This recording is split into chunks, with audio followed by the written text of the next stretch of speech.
Welcome to the Pastor Podcast with Randy and Andy, where Sunday's sermon sparks Wednesday's conversation. Each week, they sit down to dive deeper, reflect thoughtfully, and wrestle with the themes of this week's message. Their goal is to explore faith more fully, ask the hard questions, and invite you into a dialogue that goes beyond the pulpit.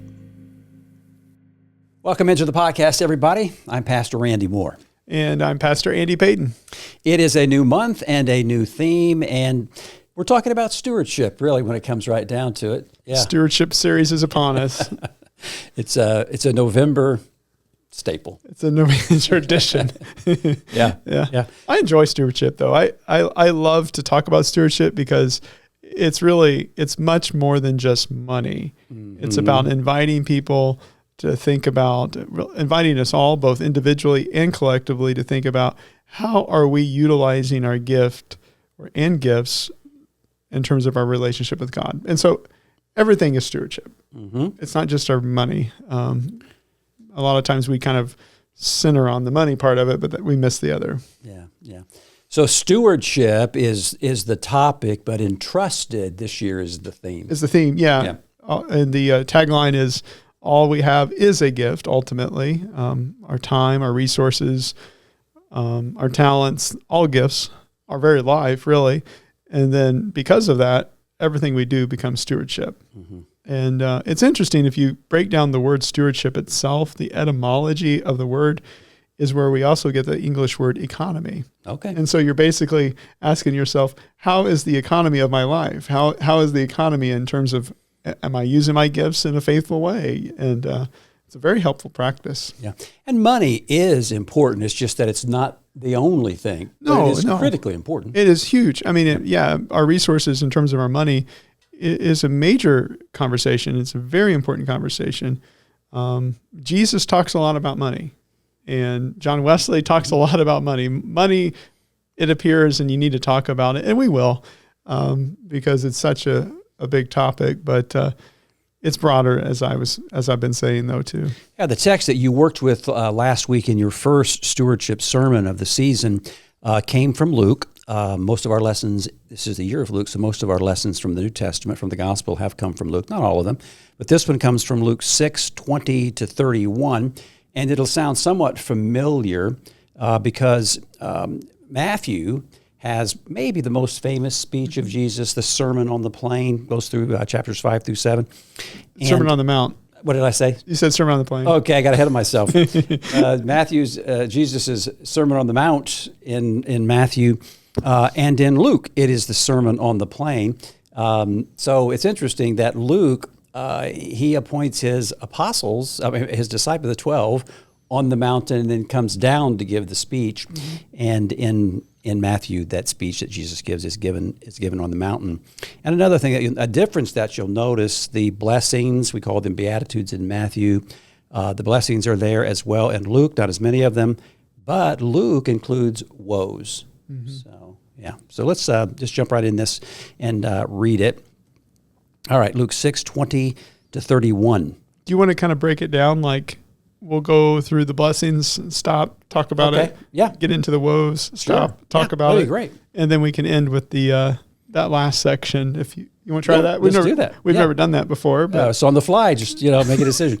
Okay, here we go. Then he looked up at his disciples and said, "Blessed are you who are poor, for yours is the kingdom of God. Blessed are you who are hungry now, for you will be filled. Blessed are you who weep now, for you will laugh. Blessed are you when people hate you and when they exclude you, revile you, and defame you on account of the Son of Man. Rejoice on that day and leap for joy, for surely your reward is great in heaven, for that is how their ancestors treated the prophets." All right, the blessings. That's the first section. Right out of the gate, yeah. Mm-hmm. And of course, Jesus is turning the world's values upside down. Mm-hmm. The way Jesus sees things, the way God sees things are not necessarily the same way as we see things. And if you just look at it, poor, hungry, sad, people are excluding you. This doesn't feel like a blessing, right? I mean, anyone that listens to this is going to think, what's going on? And I think what Jesus is really getting at here is sort of like a spiritual posture that we need to have as we begin the spiritual journey. The reason why these folks, they might not feel blessed, but they're in a good spot, spiritually speaking, is because they're in a position where they know they need help. Each one of these different things Jesus says, it points to that idea that they need some help. They need some strength. They're in a posture of dependence almost. And so I think that's why Jesus begins here. Now, you can apply it spiritually, but you can also apply it literally too. The poor, the hungry, these are the people Jesus really does minister to and care about. We'll get to that in a little bit. But the idea here, though, is that humility is such a foundational piece when it comes to the spiritual journey, just to kind of summarize. And the analogy I used in my sermon, Randy, was that God's presence is kind of like water. It moves to the place of least resistance, and God's Spirit is sort of like air, moves from high pressure to low pressure. And so when we are open and we know our need, it's then that God is able to begin to act through us. And that's the big piece here. We've kind of talked about it before in the podcast, but really the spiritual journey, it's not that we're trying to be good. We're responding to goodness. It's not that we're trying to be happy.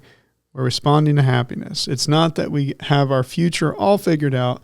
Rather, we're responding to the one who is our future. So really, the spiritual journey is about what we call grace. It's about responding to a love that's always there. And that's such a big component, foundational component of our understanding of grace as Wesleyans. We've been talking about a discipleship pathway here at Methodist Temple and trying to really focus in on that and help people see where they are along that pathway and help them along to the next step. And as I read verse 22 here, I thought about that. Blessed are you when people hate you and when they exclude you, revile you, and defame you. And I started thinking about, well, who's that? Well, that's Jesus. I mean, right? And so his followers can expect much of the same. Well, yeah, exactly. I mean, if you're going to really be serious about following Jesus, then as these blessings kind of indicate, it means that you're going to be at odds with the values of the world too. And so there's going to be some friction. It's assumed. If as we get into the woes, what we'll see is if everyone's cheering you on, it might be that you're going in the wrong direction. Because the assumption here is the world is a shipwreck in terms of its values, and Jesus is trying to course correct us as individuals and as humanity as well. So. Yeah, Jesus is characterized by lots of titles. Typically, we think about Matthew being the one where, we see Jesus as maybe the new and better Moses in Matthew, but the whole prophetic thing is really all throughout Luke as well. The language of Son of Man. And here it is too. This is the way your ancestors treated the prophets, and here's Jesus, who's more than prophet for us, but is certainly following in the footsteps of the prophets. Mm-hmm. Yeah, there is an apocalyptic vibe to it, which is interesting to me because if you stop and think about it, when the Bible goes apocalyptic, it's not oriented toward the past. Apocalyptic means we're oriented toward the future. We're looking forward. And so really what Jesus is doing here is he's inviting us to think about getting on board with where God is taking the world. And so when you hear those phrases like Son of Man or the prophets, we're getting this sense that God is getting ready to do something. God's seeking to take the world in a very specific place. And so as a people of faith, we're not trying to get back to the golden age in the past. We're looking forward into the future. Mm-hmm. Very good. All right, let's move on now to those woes. Unique, not unique to the Bible, certainly, but unique when we're looking at these two sermons, the one that we get depicted in Matthew and the one that we get here in Luke.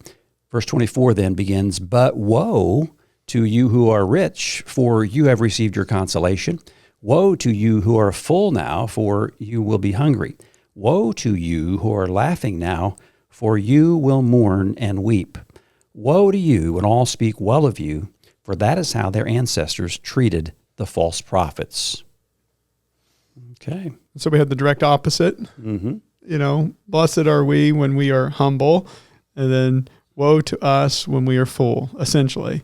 And the difference here is that if you have no problems, then spiritually speaking, you might be on a slippery slope because you might not see your need for grace and your need for God's help and assistance in our lives.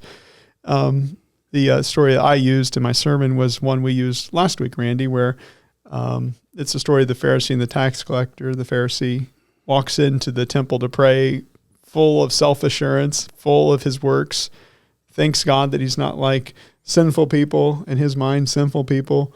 And then the tax collector, of course, walks in and says, "Be merciful to me, a sinner." And Jesus ends up saying that, of course, the tax collector goes home justified with God. Mm-hmm. And that word justified is an important one. I mean, we as Protestants, we've built our whole movement on this idea that we're justified by faith. What that word really points to is right with God.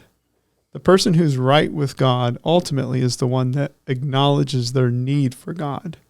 They're not earning God's love, responding to God's love. And that basic shift, that basic posture makes all the difference in the world. Mm-hmm. All right, ready to go to the next section? Yeah, let's do it. All right, here we go. Verse 27, "But I say to you who are listening, love your enemies, do good to those who hate you, bless those who curse you, pray for those who mistreat you. If anyone strikes you on the cheek, offer the other also. And from anyone who takes away your coat, do not withhold even your shirt. Give to everyone who asks of you. And if anyone takes away what is yours, do not ask for it back again. Do to others as you would have them do to you." Wow, a lot of the greatest hits are all wrapped up in that one little package. It's like right the there. Hall of Fame of Jesus' teachings. Yeah. Yeah. But he paints a picture about, okay, so you know you need God's help. Now the question becomes, what does a life of grace actually look like? And Jesus is painting us a picture of what we would describe in our tradition, Randy, as holiness. This is what holiness is. This is what a life of faith looks like. It's one that loves one's enemies. It's one that gives to the poor and the people who are in need. It's when we turn the other cheek and all these things that Jesus would teach. Well, that's the goal.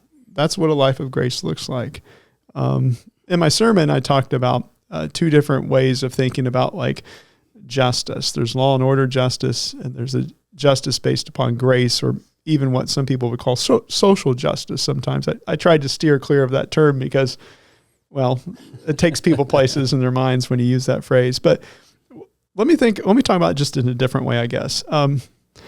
Think about it in terms of like three levels of the spiritual life and ways that people live the spiritual life. I'm pulling this from E. Stanley Jones.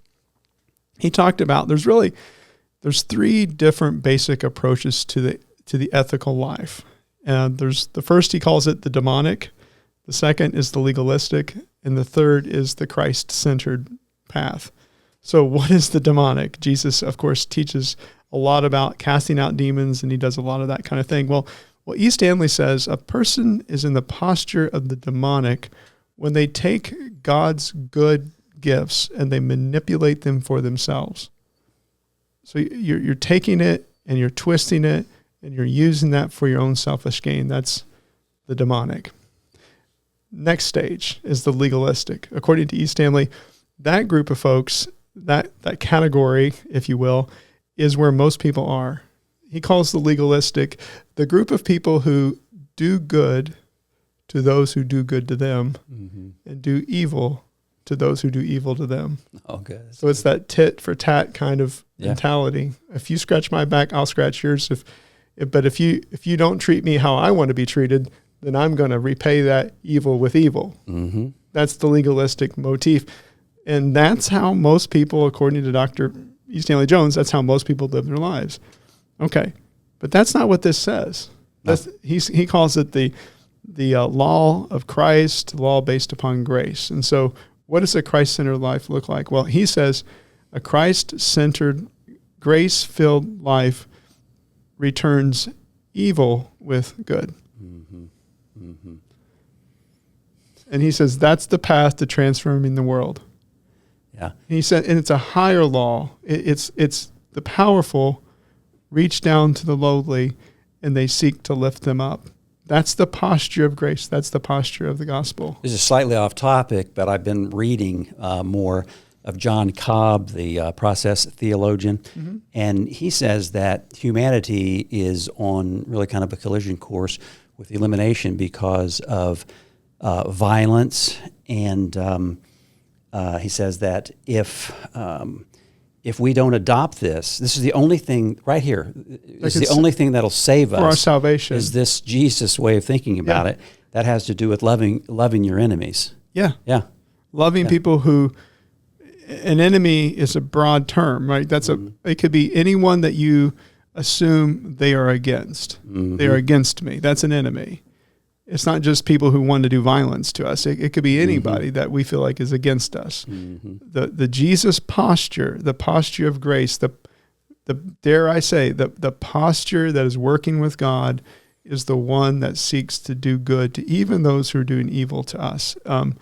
And you're right, Randy. John Cobb's right that I couldn't agree more. And if we're really honest about our own lives, like, notice the difference it makes when we're doing good, right? And notice the difference it makes when we're not. And why? Because we're either moving with or against the flow of God's grace and presence. And not only, I would not only say, is that true for us individually, but what the gospel suggests is that's true for us collectively as societies and as nations too. And so the more a society and nation begins to move towards that Christ-like posture where the poor are lifted up, where the hungry are fed, where people are given opportunity, the more a society moves in that direction, the happier the society gets as well. It's undeniable. Study after study has said when a society moves in that direction, the research has indicated the happier we become. And I think there's more than one right way to get there.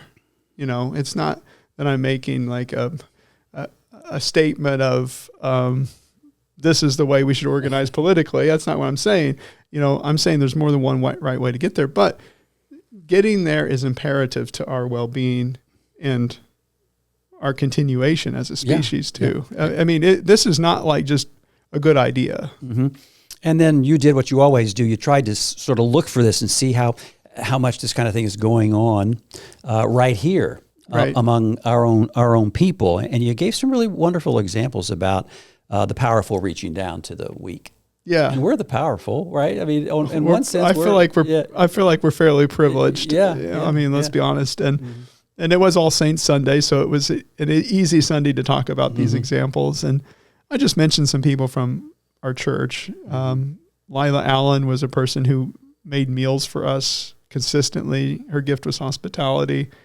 Another guy I talked about was Greg Black, and Greg was a wonderful leader who served on the board of trustees, served in the sound booth. He was so faithful. And then at the end of his life, I remember having a conversation where I asked him, how's your faith? How's your sense of God's presence? And Greg says, it's getting stronger. I mean, that sort of confidence is saintly. And then the last story I used was of Jane Buttram, who we remembered on this particular All Saints Sunday. We lit a candle in her memory. And Jane was just so fiercely loyal to her family and her husband, Jack, and did so much in terms of good for the congregation. That kind of fierce loyalty, I think, is an echo of what this faithfulness can look like. And then we as a congregation we're trying to respond to some of the hunger needs that are coming our way as a society.